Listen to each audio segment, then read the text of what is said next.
Class 10th rapid revision chapter आज हमारे पास chapter number 6 triangles. और इस चैप्टर में सिमिलैरिटी वगैरह है, बीपीटी है, लेकिन चिंता क्यों कर रहे हो, मैं हूं ना। तो चलिए शुरू करते हैं बिना किसी देरी के। तो सबसे पहले मैं आपको समझाने पे आता हूँ कि सिमिलैरिटी क्या होती है। What is similarity? अच्छा भैया चलो मेरे को ये बताओ।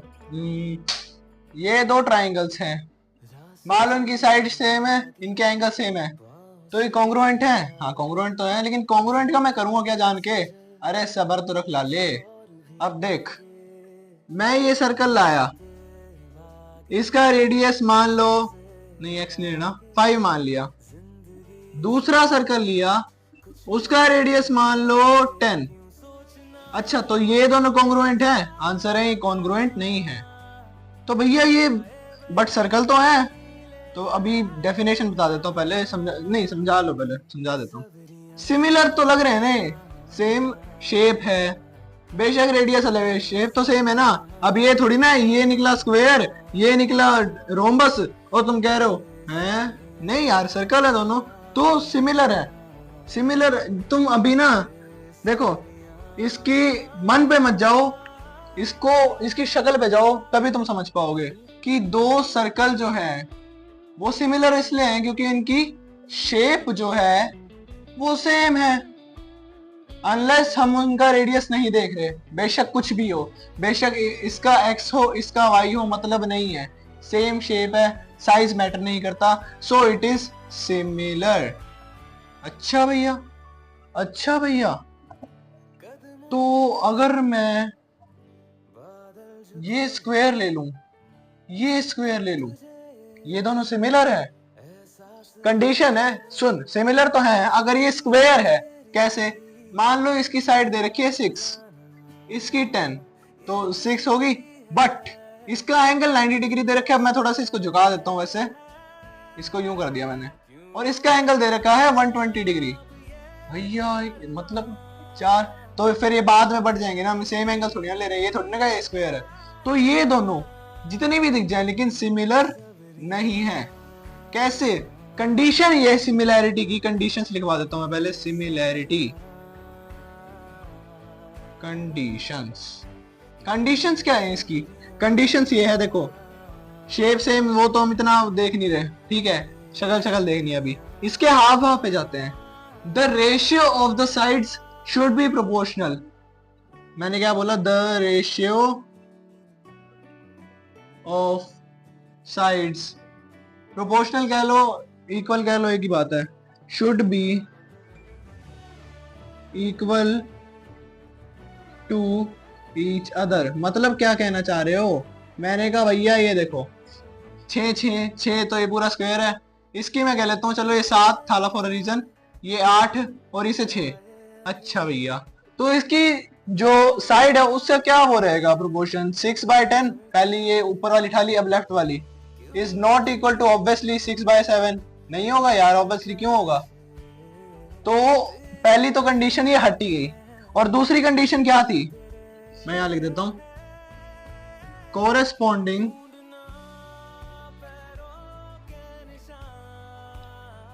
एंगल्स सेम होने चाहिए। ठीक है, ये 90 डिग्री, ये 120 डिग्री, चलो मैंने यहाँ 90 डिग्री ले लिया, और ये पूरा तो 90 मान ही रखा है मैंने, ये पूरा 90 है, ठीक है। अब भी ये सिमिलर है? आंसर है नहीं। हम ये कह सकते हैं, तो मेरे आगे जाके क्वेश्चन आएगा बढ़िया सा, उसमें ही समझाऊंगा ये चीज। अभी तुम यही समझ लो कि जो कॉरेस्पॉन्डिंग एंगल्स होने चाहिए वो इक्वल होने चाहिए। साइड्स का रेशियो या प्रोपोर्शन भी कुछ कहते हैं, मेरे को याद नहीं, अभी क्लिक नहीं हो रहा दिमाग में।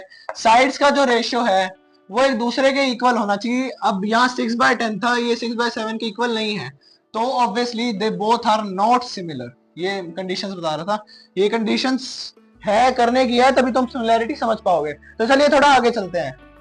वैसे तो ये एक्सरसाइज है, बट अगर ये क्वेश्चंस एमसीक्यू में आ रहे हो बोर्ड में, तो मैं क्यों ही रोकूं। पहला, ऑल सर्कल्स आर, ये कॉन्ग्रुएंट कह सकते हैं, रेडियस चेंज करती हट जाएगी कॉन्ग्रुएंसी, तो ये क्या है? ये है similar. All squares are, squares congruent हो सकते हैं, नहीं हो सकते यार, साइड बदलते ही खत्म है वो, साइड बदलते ही कॉन्ग्रुएंसी खत्म। All squares are similar. और एक पॉलीगन का भी आ रखा है बढ़िया सा।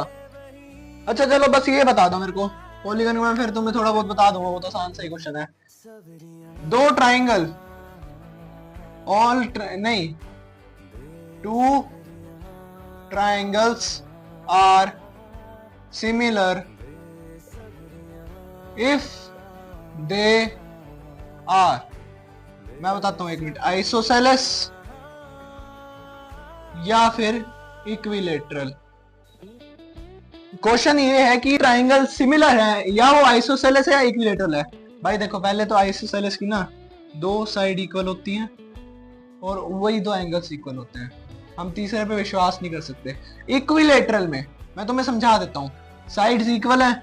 मान लो एक ये ट्राइंगल है ए, इसकी साइड ए बी सी और इसकी साइड पी क्यू और आर।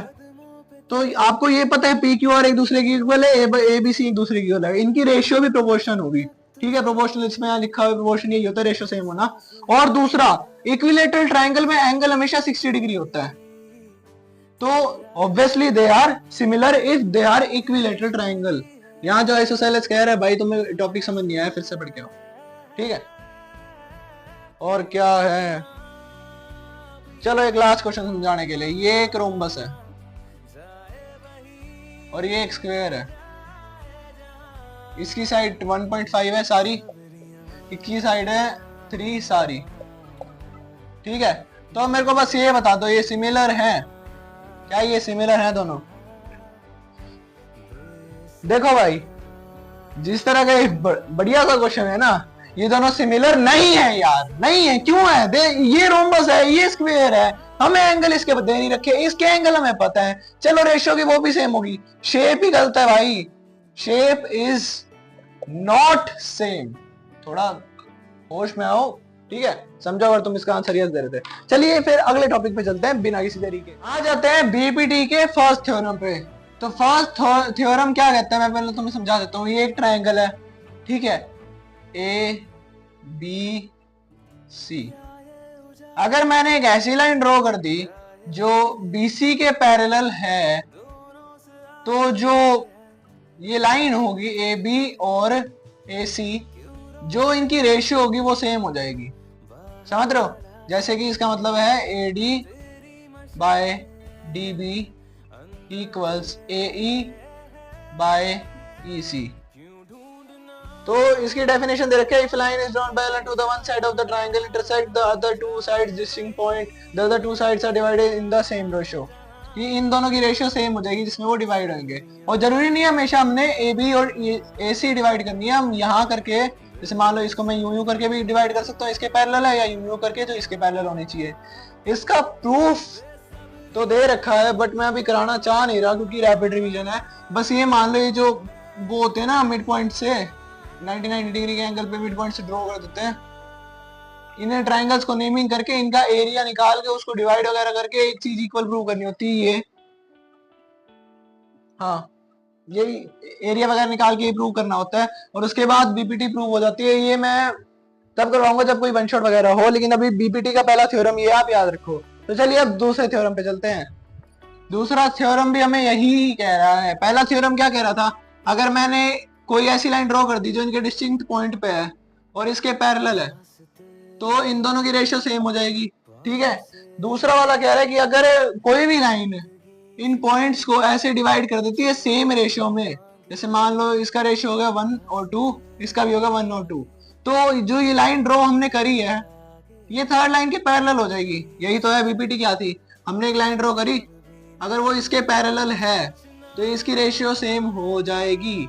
ये थ्योरम नंबर 1 है। थ्योरम नंबर 2 है, अगर ये इन दोनों की रेशियो सेम दिख रही है तो ये दोनों लाइन पैरेलल है, होगी बीपीटी तुम्हारी खत्म।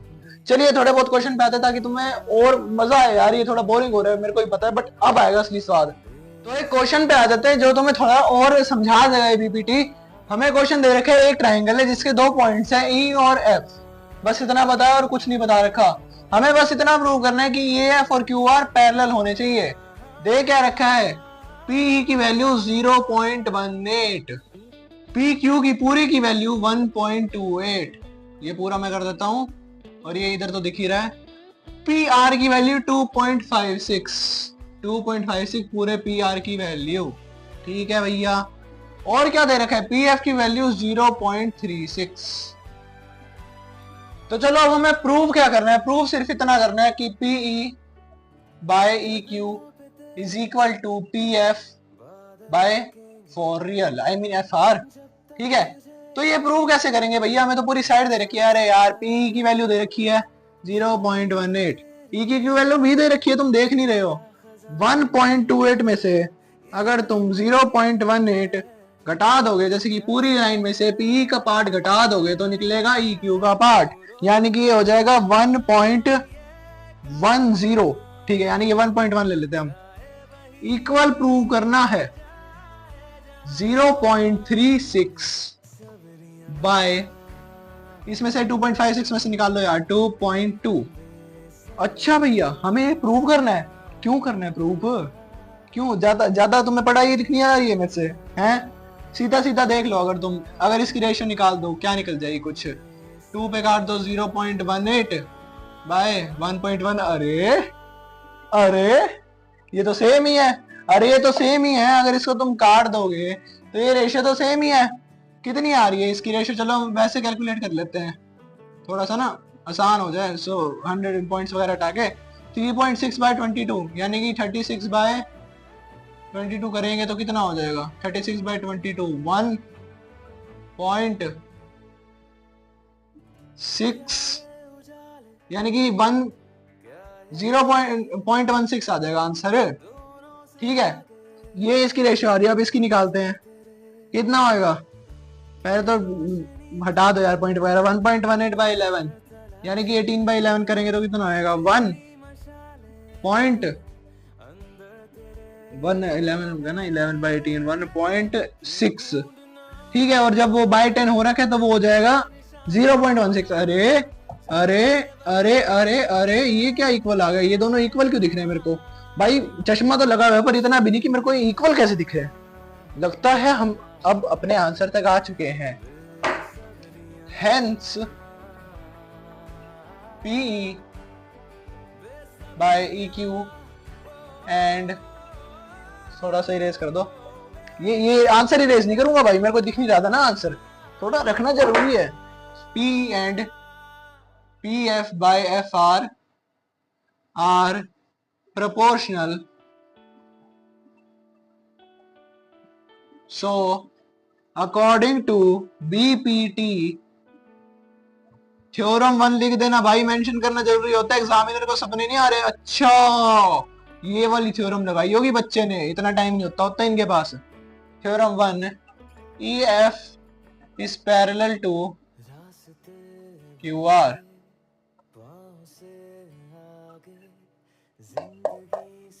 ये तुमने लाइन लिख दी भाई, तुम्हारा तो क्वेश्चन ही पूरा हो गया। अब मारो चिल, आ जाते हैं हम अब अगले टॉपिक पे।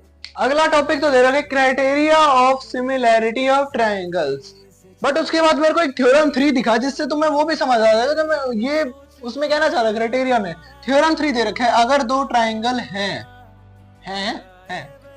अगर, एक सेकंड क्या लिखा हुआ है, अगर उन तीनों के जो एंगल्स है ट्रायंगल्स के वो इक्वल हैं तो, अरे थोड़ा बड़ा बना तो मुश्किल होगी।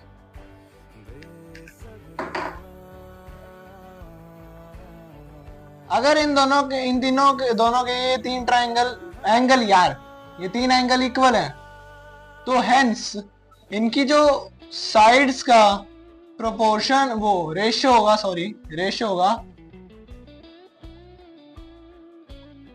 वो इक्वल होगा। जैसे A B by P R equals P R P Q by A C, उल्टा हो गया। ये मत कभी गलती मत कर देना जो अभी करी, हमेशा जिस ट्रायंगल को ऊपर रखना है उसको हमेशा ऊपर ही रखना, नहीं तो फंस जाओगे। तो फिर बोलना मेरे को भैया नहीं गलती हो गई, अब नहीं होती गलती। अगर इनके एंगल्स इक्वल हैं तो ये साइड्स इक्वल है। अब अगर इन्होंने थ्योरम नंबर 4 में ये कह दिया ना कि इनकी अगर साइड्स इक्वल है तो एंगल भी इक्वल होंगे, तो भाई मेरी इसमें कोई गलती नहीं है, मेरे को समझाना है बस, तुम्हें फंसना नहीं है।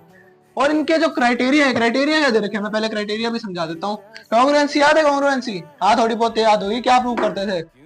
ट्रिपल एस, ठीक है, एस ए, इसमें बहुत पंगे बैठे हुए हैं, कोई बात नहीं बस। और यार एंगल्स का भी था, एंगल्स का नहीं था इसमें शायद, हाँ इसमें भी यही है बस। उसमें जो साइड थी वो इक्वल थी, इसमें प्रोपोर्शनल होनी चाहिए, ठीक है भैया।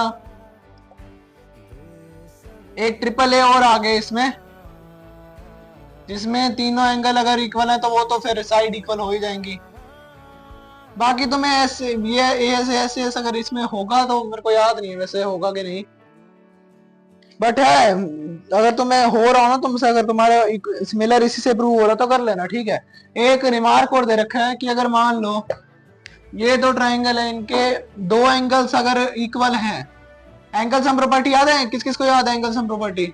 मान लो A1 equals A2, A1 dash लिख देते हैं, चलो A1 dash and A2 equals A2 dash, तो A3 अपने आप ही इक्वल हो जाएगा A3 डैश के। कैसे भैया? एंगल सम प्रॉपर्टी याद है? याद है, अच्छा याद है मेरे को। A1 plus A2 plus A3 equals 180 degree, ठीक है भैया। वहां A1 dash plus A2 dash plus A3 dash equals 180 degree. तो ये दोनों अगर हम ले लें, अब यहाँ राइट हैंड साइड दोनों की इक्वल है, अगर हम इनको इक्वल ही रख लें इन दोनों को एक दूसरे के, तो A1 और A2 तो इक्वल ही है। A1 A डैश की इक्वल है, A2 A डैश की इक्वल है, वो माइनस माइनस जीरो, तो एक दूसरे के इक्वल आ जाएंगे, ठीक है। ये रिमार्क हो गया बस। अब ये लास्ट क्वेश्चन करा के ना खत्म करते हैं चैप्टर, बहुत आसान था ये। कोई मुश्किल आ रही हो सीधा कमेंट में लिख दो भैया, डाउट है बताओ भी, क्या भी शॉर्ट में आ जाऊंगा बताने यार, इतना वो मत क्या करो, चिल मारो, बोर्ड है। मैं कहता हूँ मजे करने वाली क्लास होती है, थोड़ा बहुत पढ़ लो बस अपने हिसाब से। अब मेरे से पूछो, मैं 12th में हूँ, मेरे पे कितना प्रेशर आ रखा है 12th के कोर्स का। चलो फिर क्वेश्चंस पे आ जाते हैं अब। तो मैं लाया तुम्हारे लिए एक ऐसा क्वेश्चन जो कि बोर्ड से और तुम्हारे स्कूल के पेपरों से भी बहुत जरूरी रहेगा। मैंने इनको नेम कर दिया, वैसे तो नेम करने का फायदा नहीं, छोड़ देता हूँ इसको। हाँ नेम करने से तुम कंफ्यूज हो जाओगे। दे इसमें रखा है कि एक फिगर है ABC, उसका एक पॉइंट है यहाँ D, उसका जो एंगल फिर ADC यानी ये वाला एंगल पूरे ट्राइंगल के BAC वाले से इक्वल है। अरे और ये प्रूव करना है, कैसे करूंगा? शांति शांति, पहले तो हम इनको ट्राइंगल बना लेते हैं। पहले तो हम इनको ट्राइंगल वो कर लेते हैं, ठीक है। ये मान लेते हैं हम ABC वाला ट्राइंगल है, ये रहा A, ये रहा B, ये रहा C, तो ये रहा A पूरा एंगल BAC। और इसको हम थोड़ा यूं टिल्ट करना पड़ेगा ना, टिल्ट करोगे तभी तुम्हारी रेशो निकलेगी। कभी कभी क्वेश्चन ऐसे आ जाते हैं जिसमें टिल्टिंग की जरूरत पड़ती है और तुम फिर गलत कराते हो। टिल्ट करो थोड़ा भाई, देखो तो ये हो गया DC और ये हो गया अगर मैं इसको करूंगा ना ऐसे, काइंड कुछ ऐसे ही होगा, मैं कुछ स्पेसिफिकेशन नहीं रख रहा। D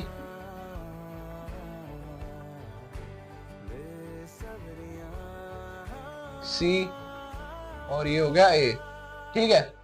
और ये वाला एंगल इसके इक्वल है, ओके भैया। अब कैसे प्रूव करूं? देखो एक एंगल तो हमें दे रखा है कि एक एंगल है क्या, ट्रायंगल ADC और एंगल BAC।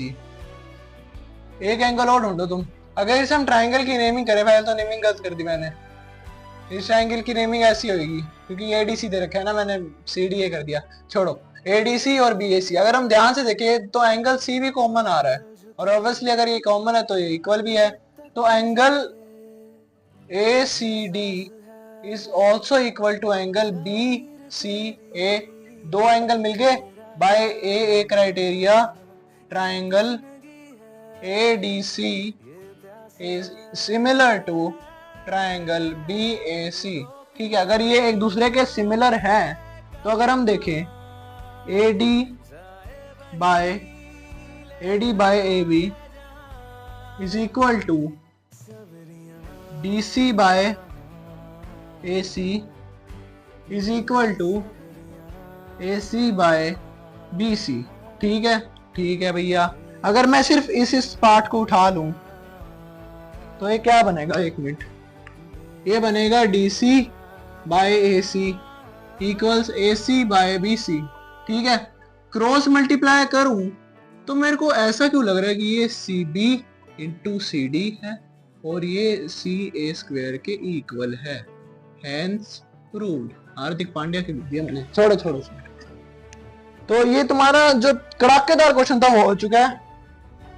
होप करता हूँ आपको ये रैपिड रिवीजन पसंद आई होगी। वीडियो पसंद आए तो वीडियो को लाइक करना, चैनल को सब्सक्राइब करना। मिलता हूँ आपसे अगली रैपिड रिवीजन में, तब तक के लिए goodbye and take care.